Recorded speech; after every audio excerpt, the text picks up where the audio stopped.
All right. As far as the injuries go, really the only one that won't practice today is Pacheco. Everybody else will go.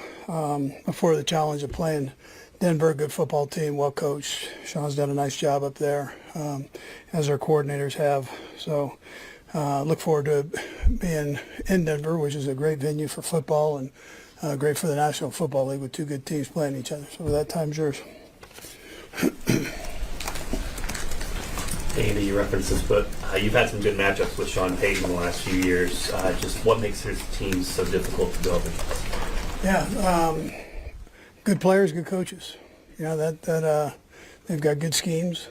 They're well coached with them, and they play hard. You know, he does a nice job with that. Andy, you mentioned this run of defensive lines that you play against. Obviously, this is a pretty good run. What stands out?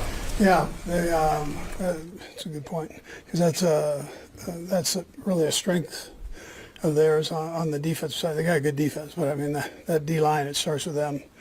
It's a nice challenge for our offensive line, and like I mentioned before, we've had this string of good D lines that we've been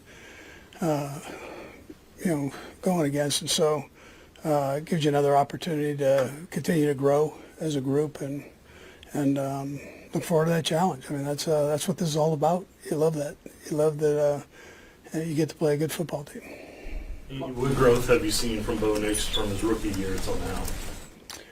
Yeah, he's picking up what Sean's asking him to do, and then executing it and doing a good job with that. And that's a primary responsibility of the quarterback. You're going to be given a scheme, and you got to become a master of it and then make everybody around you better. And he's done a nice job with that. Coach, on that subject, when you get that second year, you know, he had that early success. He's had some bumps in the road since then.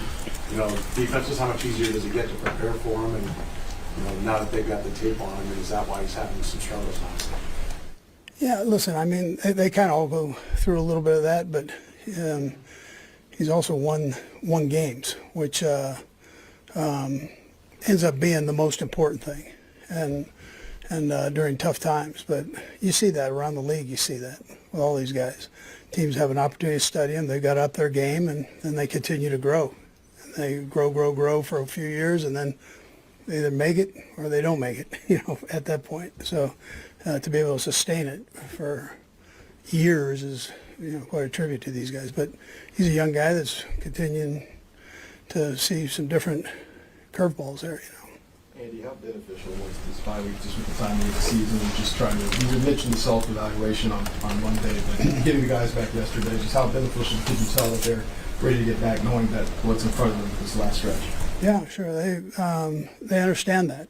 And they were out there. And we can go lock ourselves in the office and do that stuff. They're out there and they hear everything, so and see everything with the time off. And so they understand. They're focused, locked in, ready to go, ready to get back to work and get better. And that's, as a head coach, that's all you can ask for.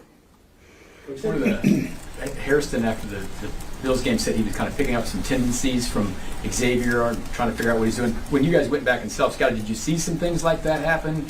How much do you have to kind of guard against that week to week in this league? Yeah, so listen, everybody's got a tendency somewhere along the line. That's how it works. If you watch enough tape, you're going to see certain things. So the objective is to give them that against different looks. So we look at all that and try to keep track of that, and we ask players to do the same thing. So, and Xavier's a smart kid; he gets all that, but I'm not sure. We'll see. Andy, when you're in the bye week and doing the self-scout, how much do you think you're learning from your successes versus how much you're learning from, say, the Buffalo game? I mean, is it one loom larger? Yeah, what we try to do, and I think with technology now, it's different than it was a few years back. You're able to stay up on that. You've got the Frasers and Marks around the league here, where you've got these guys that kind of keep you abreast of what's going on.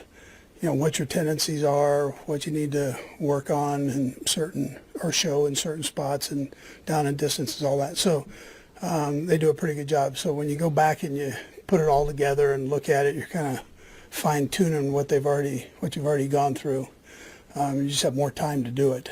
And is it beneficial? Yeah. I mean, the proof is in the pudding. So if we can do better, then it's been a good evaluation period. How much of the challenge of someone like Nick Benito, 15, impacts throwing Josh back in the fire? Does it impact it at all? Yeah, we'll just see. Let's see. I haven't even got him out for a practice yet, so let's see how all that goes. He'll jump in and see what he can do and mix it up out there and do what we do, and then we'll go from there. So I just want to see him back out. I'm glad he's back and going. Coach Ofonga, what does he bring at safety? Yeah. Adding in this year? Yeah, I think that's a good add. He's he's been banged up a little bit in years past, but he's playing his tail off right now. Smart, real smart kid, good leverage guy. So if they ask him to stay in outside leverage, he's going to stay in outside leverage. He's going to discipline it, and then if they ask him to get in the box and blitz and do that dirty work, he's all in there too. So he's a good football player, real good. Coach, when Joshua mentioned you just want to see him get on the field, what would you hope to see from him in the next couple of days that would tell you that he's ready to play on Sunday? Yeah, let's just see what kind of shape he's in. You get back into the football swing, So let's see how he is. I'm sure he's going to be okay, but we'll see. We'll do last three. Jesse. Yeah, Andy, a lot of division games coming up. Just how much pride do you take in the consistency to win 9 straight of these in a row, and the work that it takes to be able to accomplish that? Yeah, well, it's important that you spend time on that. And the thing about our division here is it's strong division. The AFC West is tremendously strong, and we're all trying to shoot for the same thing. They're all good teams, and they're well coached. Coach, Denver's won a lot of close games throughout this season. Of course, you've been a part of winning some close games here. How tough is it to play a team that's won so close to the national championship? Yeah, that's what Saran was saying. I mean, they win. They find a way to win, and so we've been through that. And the way that this league is right now, you got to be able to do that.